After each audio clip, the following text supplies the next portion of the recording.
झारखंड में सरकारी नौकरी लेने से पहले पूछा जाता है आप भारत के किसी भी राज्य से हो तो आपका ज्वाइनिंग हो जाएगा, और वहीं दूसरे राज्यों में आप सरकारी नौकरी तभी ले सकते हैं जब आप उस राज्य के अस्थायी निवासी हैं।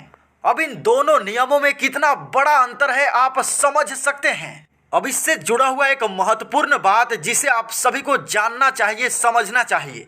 झारखंड के पश्चिम सिंहभूम जिले के एक व्यक्ति जो बिहार में शिक्षक बने थे, लेकिन बाद में उन्हें शिक्षक पद से हटा दिया गया, निकाल दिया गया। कहे कि इनका जो प्रमाण पत्र था झारखंड के सिंहभूम जिला का था। तो जब झारखंड के युवाओं को दूसरे राज्यों में नौकरी नहीं मिलती है तो फिर झारखंड सरकार बाहरी लोगों को जबरदस्ती बुलाकर नौकरी क्यों देती है?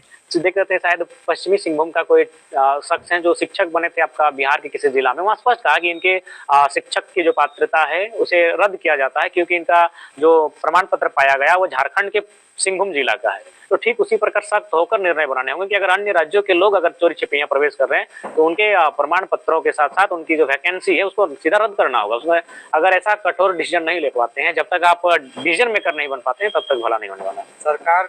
जबकि आप सभी को बता दें पूरे देश भर में किसी भी राज्य का ऐसा स्थानीय नीति और नियोजन नीति नहीं है जैसा झारखंड का है। अब इस विषय में जयराम महतो का क्या राय है वो हम वीडियो में आपको आगे बताएंगे।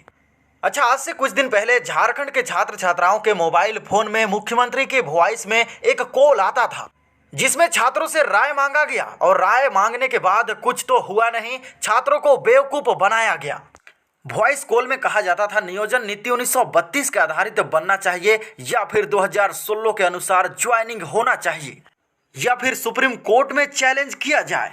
अब इसमें मैं आपको बता दूं दोनों ही बातें गलत थी, आगे कुआं और पीछे खाई थी। अगर सुप्रीम कोर्ट में सरकार जाती तो ज्यादा समय लगता, और नियोजन नीति अगर नया बनाया जाता तो फिर कम समय लगता। अब इसमें जो सबसे शॉर्टकट रास्ता है नियोजन नीति लागू करने का, तो कम समय में नियोजन नीति में जो भी गलती है उसे सरकार को खुद से सुधारना चाहिए और जल्द से जल्द लागू करना चाहिए। और आपको बता दें जो सूत्रों से जानकारी मिली है, झारखंड में एक बार फिर से 2016 के नियोजन नीति के आधार पर वैकेंसी लिया जाएगा, और अगर 2016 के आधार पर वैकेंसी लिया जाएगा तो झारखंडी बर्बाद हो जाएंगे, झारखंड के लोगों का अस्तित्व खत्म हो जाएगा। 2016 के अनुसार आपको बता दें झारखंड के सभी जातियों को मिलाकर 60% सीटें आरक्षित होगी और 40% सीट ओपन रखा जाएगा बाहरियों के लिए। और अगर हम आपको इसे विस्तार से बताएं तो अगर 100 पदों में वैकेंसी निकलती है तो 40 पद बाहरी लोगों के लिए आरक्षित रखी जाएगी। अच्छा, कभी गौर किया है आपने कि झारखंड में एक पॉलिसी क्यों नहीं बन पा रही है? यदि झारखंड में पॉलिसी नहीं बन पा रही है तो ऐसे में तो सवाल खड़ा होता है उन आईएएसओं पर जो भारत देश की सर्वोच्च इम्तिहान को पास करके बैठे हैं कि अब आईएएस गिरी करने आए हैं कि कोयला बालू दारू चोरी करने आए हैं। एक पॉलिसी नहीं बन पाई है। किस बात का डर भाई? आईएएस से तो क्या हुआ? एस का माने सर्विस होता है, सर्विस माने सेवा होता है, और सेवा करने वाले को सेवक कहते हैं, और जो पैसा वाले कहते हैं उसको नौकर कहते हैं। हाँ, आप हमारे नौकर हैं, हमारे टैक्स से आपको पेमेंट मिलता है।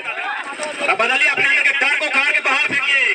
ये देश राजा का नहीं है, ये देश जनता का है। Of the people, by the people, for the people. डर को बाहर फेंकिए। हमारे डरने की आदत ने, हमारे गिड़गिड़ाने की आदत ने हमारी ये दुर्दशा की है। क्यों नहीं सवाल खड़ा करेंगे? 22 साल के झारखंड में एक पॉलिसी नहीं बना पाए हैं। पॉलिसी बनाने का काम सेक्रेटरीट का होता है, जो मंत्री परिषद होते हैं उनके सलाहकार का काम होता है, और हम आईएएस के लोग देखते हैं। हम क्यों नहीं सवाल करेंगे कि आप यहाँ आईएएस बनने आए हैं या कोयला का सेटिंग करने आए हैं? ये तो बताना आपको, और आप तो बता दे रहे हैं। मैडम पूजा सिंघल तो बता दी 25 करोड़ लेके कि क्या करने आए हैं। हम कहाँ बता रहे हैं? हम कहाँ बता रहे हैं? और सब तो सब कह रहे हैं Pooja Singhal is not single. Single थोड़ी है।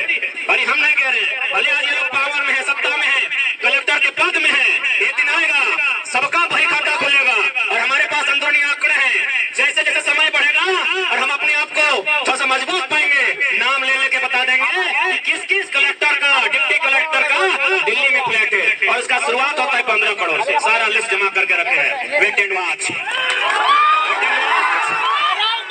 डर नहीं लगता है, एक पैसा डर नहीं लगता है। अरे काहे डरेंगे? सुनील दादा का जयंती है और हम भी सुनील दादा का वंशज है। चलो सांसद छाती में गोली।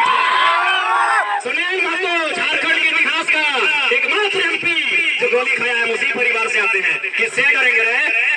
तुम्हारे बाप का है झारखंड, मेरे बाप का है, उनका खून बहा है, किसी से डर नहीं है। वेट एंड वॉच, समय आने दीजिए। उस जिला के कलेक्टर का अब अब इस पूरे विषय में आपका क्या राय है नीचे कमेंट बॉक्स में हमें जरूर बताइएगा और चैनल को आप सभी लोग सब्सक्राइब कर लीजिए।